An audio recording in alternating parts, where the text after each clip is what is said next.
Friday Facts நேயர்களுக்கு வணக்கம். Welcome to the show. FF Times with me Nadia and நான் உங்கள் விஜய் ஹரி. Yes ஹரி, எப்பவும் போல இன்னைக்கு வந்து நிறைய அப்டேட்ஸ் எடுத்துட்டு வந்திருக்கோம். அது மட்டும் இல்லாம கிளைமேட் ரொம்ப சில்லுன்னு இருக்கு. சோ இதே ஒரு சில்னஸோட நம்ம வந்து அப்டேட்ஸ் எல்லாமே ஒன் பை ஒன்னா. நல்லா மழை பெஞ்சா கூட பரவாயில்ல, தூறிக்கிட்டே இருக்கு சார். தூறிட்டே இருந்தாலும் இத்தனை நாள் வெயிலுக்கு இன்னைக்கு பாக்கும்போது ரொம்ப சென்னை ஒரு குளு ஊட்டி மாதிரி மாறிடுச்சு அப்படின்னு இந்த குளு நேரத்துல உங்களுக்காக நாங்க அப்டேட்ஸ் எடுத்துட்டு வந்திருக்கோம். அதுல ஃபர்ஸ்ட் அப்டேட் நம்ம ஹரி கொடுப்பாங்க. ஓகே, இப்போ ஃபர்ஸ்ட் அப்டேட் யாரை பத்தி என்ன அப்படின்னு பாத்தீங்கன்னா தக் லைஃப் அந்த படத்தை பத்தினதா ஒரு அப்டேட். என்ன அப்படின்னு கேட்டீங்கன்னா, இப்போ வந்து ஜெய்சல்மர் அப்ப டெல்லியில எல்லாம் ஷூட் போகுது அப்படின்னு சொல்லிட்டு இருந்தாங்க இல்லையா. இப்போ அந்த ஷூட் வந்து முடிஞ்சிருச்சு. இப்போ அடுத்தது எங்க வராங்க அப்படின்னா திருப்பி நம்ம ஊர் சென்னைக்கே வராங்க ஷூட்டிங்க்கு. வாங்க வாங்க, கிளைமேட் வேற சூப்பரா இருக்கு, நல்லா இருக்கும் வாங்க. ஆனா எப்ப வெயில் அடிக்கும்னு தெரியாது, அதையும் நீங்க கணிச்சிட்டு வாங்க. இப்ப சென்னைக்கு ஷூட்டிங் வராங்க இல்லையா, இப்ப இங்க கொஞ்ச நாள் ஷூட்டிங் இருக்கு அப்படின்னு சொல்லிட்டு இருக்காங்க. எங்க போறாங்க அப்படின்னு தெரியல, இங்க முடிச்சுட்டு இன்னும் அடுத்து வெளியூர்ல எங்கேயா போறாங்களா அப்படின்றது தெரியல. இந்த இயர் லாஸ்ட்குள்ள படம் ரிலீஸ் ஆயிரும் அப்படின்ற மாதிரி சொல்றாங்க. சரி பார்க்கலாம், ஏன்னா இன்னும் நிறைய பிரச்சனைகள் போயிட்டு இருக்கு. நம்ம கமல் சாரை பத்தியும் சிம்பு சாரை பத்தியும் அதுக்கும் வந்து என்ன சரியான இந்த விளக்கம் வரல. சரி, இதுக்கு விளக்கம் கொடுத்து அடுத்து ஷூட்டிங் கரெக்டா ஆரம்பிச்சு முடிச்சு எப்ப ரிலீஸ் பண்ண போறாங்க அப்படின்றத வெயிட் பண்ணி பார்ப்போம். ஒரு அப்டேட் கிடையாது, நியூஸ் அப்படின்றத சொல்லிடுறேன். என்னன்னா, நம்ம விஜயகாந்த் அவர்களுக்கு வந்து இப்ப பத்மபூஷன் அவார்டு கொடுத்தாங்க இல்லையா.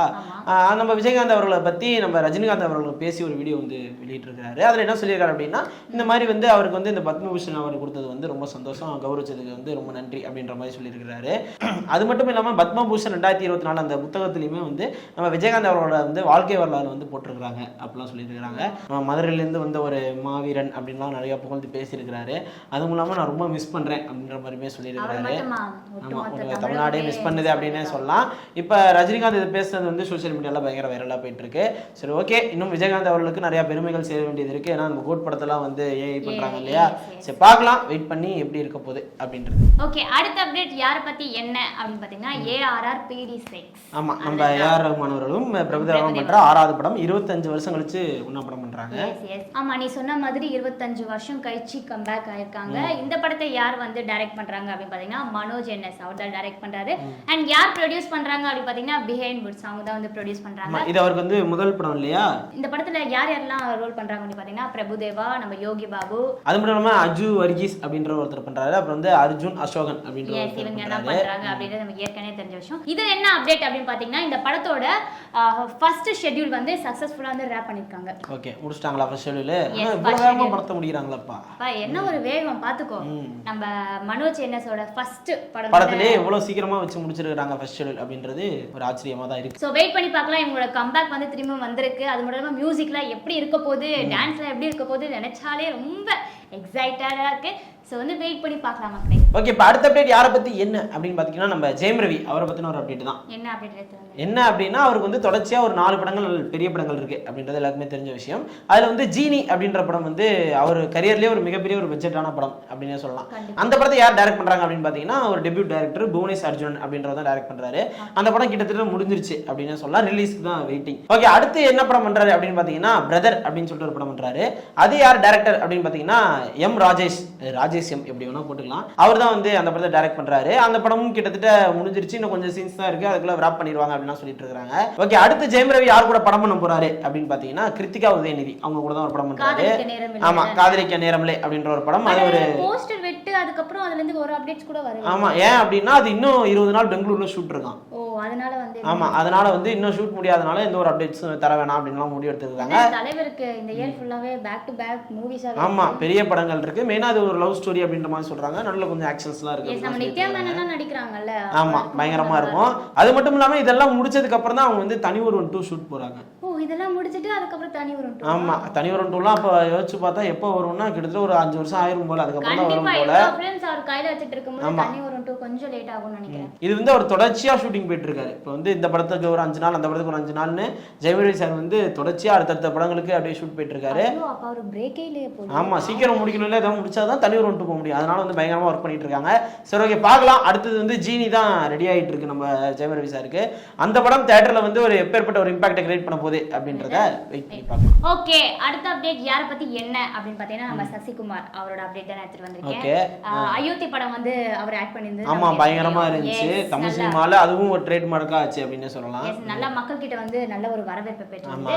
இப்போ என்னன்னா அயோத்தி படத்தோட டைரக்டர் மந்திரமூர்த்தி அவரும் நம்ம சசிகுமாரும் திரும்ப சேர்ந்து ஒரு காம்போவா ஆகி ஒரு படம் வந்து நடிக்க போறதா தகவல் கிடைச்சது. அயோத்தி காம்போ ரிட்டனா? எஸ், அயோத்தி. அப்ப பிரீத்தி எஸ்ரானி இருக்காங்களா இல்லையா? அதுதான்டா எனக்கு சரியா தெரியல. ஏன்னா வந்து எனக்கு தெரிஞ்ச வரைக்கும் டைரக்டரும் நம்ம சசிகுமார் சார் தான் இணையறாங்க அப்படின்னு சொல்றாங்க. பட் வந்து ஹீரோயின் இன்னும் எதுவுமே சொல்லல. யாரா இருந்தாலும் பிரச்சனை இல்ல. யாரா இருந்தாலும் ஒரு பிரச்சனை இல்லடா. சரி, ஓகே.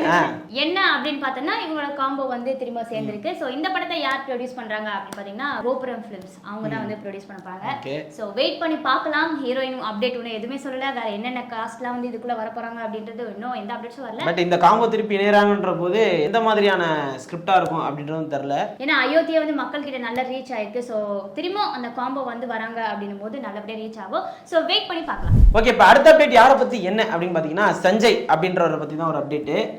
சஞ்சய் அப்படின்னு இந்த சீரியல்ல நடிப்பாரு அவரா அப்படின்னு கேட்டுறாதீங்க.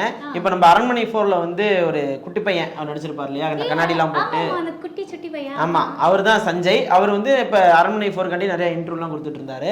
அப்படி ஒரு ரீசெண்ட் இன்டர்வியூல என்ன சொல்லியிருக்காரு அப்படின்னா, இந்த மாதிரி SK23ல வந்து நான் ஒரு கேரக்டர் பண்றேன். என்ன மாதிரி கேரக்டர் அப்படின்னு பாத்தீங்கன்னா நம்ம சிவார்த்தின் அவர்களுக்கு வந்து பிரதரா பண்றேன் அப்படின்ற மாதிரி சொல்லியிருக்காரு. வாவ், அரண்மனை 4க்கு அப்புறம் அந்த குட்டி பையனுக்கு வந்து அவ்வளவு பெரிய வாய்ப்பு கிடைச்சிருக்கு. ஆமா, நம்ம AR முருகதாஸ் அவர்களோட டைரக்ஷன்ல அப்புறம் வந்து இந்த 7 கடல் 7 தாண்டின்ற ஒரு படம் வந்துச்சு இல்லையா, அந்த படத்தோட ஹீரோயின். ஆமா, அது தெலுங்குல என்ன பேருன்னு தெரியல, அது பெருசா வரும். அவங்க அந்த ஹீரோயின் தான் அதுல பண்ணியிருக்காங்க.